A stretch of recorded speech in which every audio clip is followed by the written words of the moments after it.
This is the most capable off-road vehicle in the world. It's called the Atlas, and it can conquer sand, mud, rock, and even water. And it'll cost you a cool $200,000. But is it really that capable? And is it actually worth the six-figure price tag? Well, today we're gonna be breaking down all the futuristic elements of this crazy off-roader and maybe even see what it's like as a daily driver.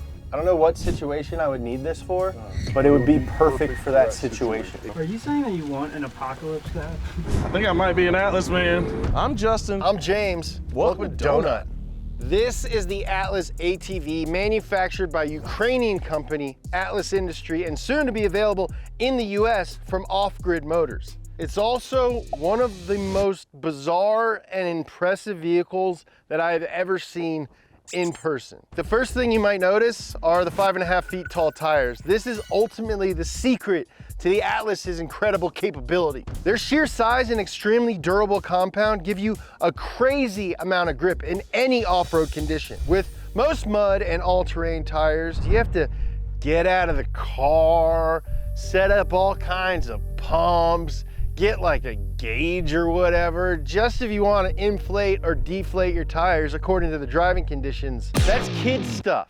Because with the Atlas, all you gotta do is pull a really sick lever and it can deflate its tires for increased traction. You pull another lever and they reinflate using air from the exhaust. To get to a safe driving pressure of 2 PSI, it only takes 20 seconds. 2 PSI sounds absolutely insane. That's more than 15 times lower than your standard car tire pressure. It makes sense for grip, sure, but you take a look under the vehicle and you realize why they designed it this way. There's no suspension in this thing. The low pressure and flex of the tires around obstacles means that these balloons can stretch around any rocks or debris in your path. All of these tires are connected to each other. If you go to an obstacle and you go over it with one tire, it'll push air out of this one, fill the other ones so you can get more traction anywhere. It's all one unit. It's all one unit, dude, just like you. And that's why, This produces up to 1,000 pound-feet of torque at the wheel, coming from just 140 from the drive shaft. Those tires are designed to provide traction on any surface, including water. This tread works like a bunch of tiny paddles because this thing isn't just a car, it's a boat. And we're gonna take this thing out on the water a little bit later. It's sitting up super high. It's got 22 inches of clearance, which is a lot, but you can bash the crap out of the bottom of this thing. Also, you can see where the exhaust comes in and feeds into this tire because the wheel isn't just a wheel, it's an air tank. So it's a differential, a wheel, a and an air tank. And a paddle. And a paddle.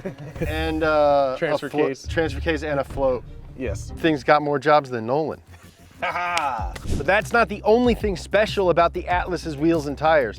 This thing has 3 steering modes. Front wheel steering like a normal car. It's also got 2 different rear wheel steering settings. First, the rear wheels will counter steer. So the rear wheels will go in the opposite direction of the front wheels. This reduces the Atlas's turning radius to about 19 feet. To put that into perspective, a normal car, which is much smaller than this, takes about 30 feet on average to do a U-turn. You can also point the rear wheels in the same direction as the front wheels for crabbing. This gives you a huge advantage while trying to find traction because the rear wheels are following a totally separate track than the front wheels. If there's any traction, the Atlas is gonna find it. This thing looks absolutely sick from the outside. Let's see what it looks like on the inside. What the heck? Well, that doesn't fit at all. Hold on, I think I can fix it. Give me a second. If only this was as easy as shopping with today's sponsor, eBay Motors. You know they got a feature called eBay Guaranteed Fit that eliminates all the guesswork of ordering parts online? Check it out. You don't have to sit here wasting time stressing about whether or not you'll get it to fit. With eBay's Guaranteed Fit, you'll find parts for your exact make and model, or you get your money back. It's that simple. Just add your vehicle year, the make, the model, the trim, and the engine to My Garage, and then look for the green check mark when shopping.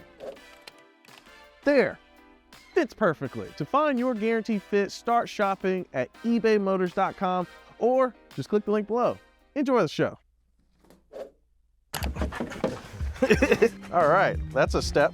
I would ride in this forever. It's really nice, but not overtly luxurious. I love the quilted pattern on the seats, but I also wouldn't feel weird getting this all muddy. Exactly. I could wipe it off. It's all very cleanable. Like this is like outdoor carpet, so you vacuum this. I mean, it's definitely roomy, and there's like seating surfaces everywhere. It is center driven, like a McLaren F1. Dude, this thing is a manual? Yeah, it's manual. It's 5 What? speed. This thing rules. So this is your rear view mirror, but it's a camera. Your left mirror is also a camera, and your right mirror. And then this is all your like tilts and yaw gauges, and then this is your flip gauge. I don't know what situation I would need this for, but it would be perfect for that situation. Exactly. You know what I mean? Like I want to create a situation in my life that this would fill. Are you saying that you want an apocalypse to happen? Yeah. I mean, I only want an you apocalypse know. to happen if I have an Atlas. Dude, this suits you. You might be an Atlas man. I think I might be an Atlas man. Let's see how this thing runs over rocks. I mean, this is a pretty big rock. See what it does. Dude, are you kidding What? me? What? What? Dude, no way. Barely felt that. This feels like a hovercraft. Yeah. Felt that. Yeah, the brakes are pretty sticky. Barely felt that. Yeah, not at all. That was some pretty rough terrain that we just went over, and we didn't feel it at all. I mean, this thing has no suspension, but those tires, It's a big old fat airbag. big balloons. If we were in another truck going 25 miles an hour like we are right now, we'd be bouncing our heads off the ceiling. This would be extremely bumpy. I mean, right now my head is what, not even 2 inches from the ceiling. I haven't hit it once. Okay. The brakes are very sticky. We're gonna see what kind of incline this thing can handle. So I've gone from next to Justin to behind Justin. Dude, from back here, it feels like a spaceship. Yeah? It's like, oh, she's got the ship. I'm gonna try and make that turn. Yeah, that's why I put it in 4-wheel steer. Yeah, so we got 4-wheel steering on. Oh boy, oh boy, oh boy, oh boy. So all of the tires being connected in the same system can be used to your advantage, but it's also something that you have to take into account when you're making sharp turns, or if you're at a pretty steep grade going sideways, you're gonna smush one half of the truck. And that was a very sharp turn, so that probably, it just didn't like that. Right. This is the most Batman vehicle I've ever seen in person. This thing was designed to be a work vehicle. Yeah. You know, like getting people out of avalanches. You're supposed to fit 2 stretchers in the back. But I think it would also be a pretty good recreational vehicle. Like an overlander? Yeah, this would be a great overlander. I mean, you could climb over a bunch of stuff, and this would be a great place to sleep. Yeah. Speaking of overlanding, we've got new overlanding themed shirts. You can get these shirts, overlanding till I'm underlanding. That means I'm gonna drive trucks on the trails till I die. Go to donutmedia.com, get yourself some. Yeah. So a lot of you are obviously thinking, hey, isn't that a Sherp? Well, Guy, that's like saying, isn't that Ford Explorer a Jeep? No, it's not, for a number of reasons. This is actually better than a Sherp because the wheels actually steer. A Sherp works like a skid loader or a tracked vehicle where one side spins backwards and the other spins forward in order for it to turn, which means you can't turn it at speed. In this, you actually have a steering wheel. In the Sherp, it's 2 levers like a skid steer. The Atlas is also pretty quick for what it is. On paper, it says it goes about 60 kilometers an hour. That's about 22.5, 25-ish miles per hour. But more importantly, and more funly, is that it goes 4.5 miles per hour in the water. The Sherp can climb at a 35-degree angle. This can climb at a 45-degree angle. That's 10 degrees more. Yeah. All those things add up to the main advantage that the Atlas has over the Sherp, and that's just all around drivability. We have a steering wheel, which I'm used to. We have 3 pedals, which I'm used to.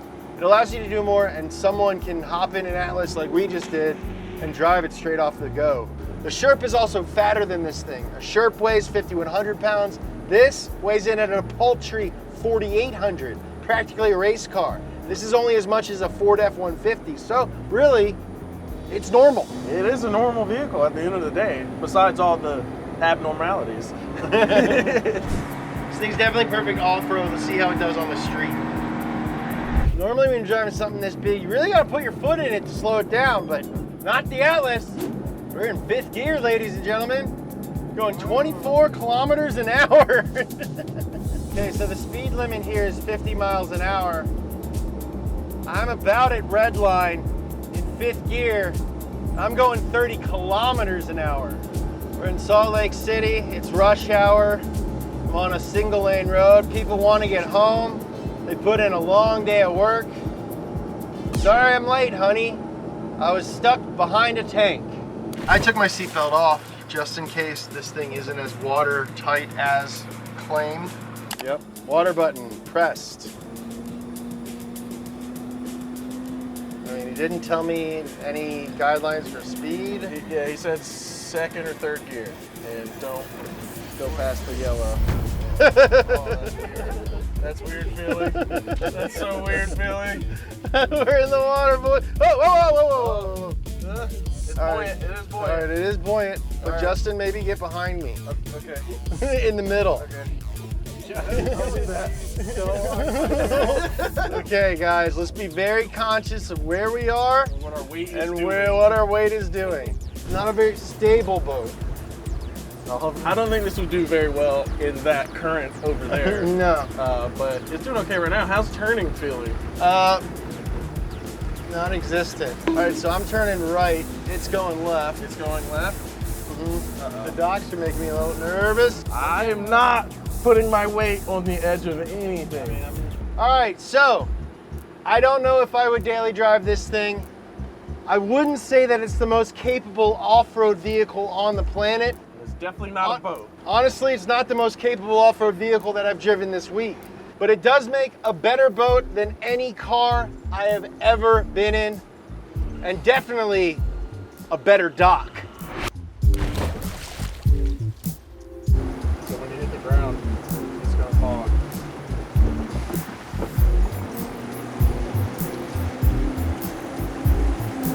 There we are. We're on dry land, dude. Thank you for watching this video and everything else on Donut.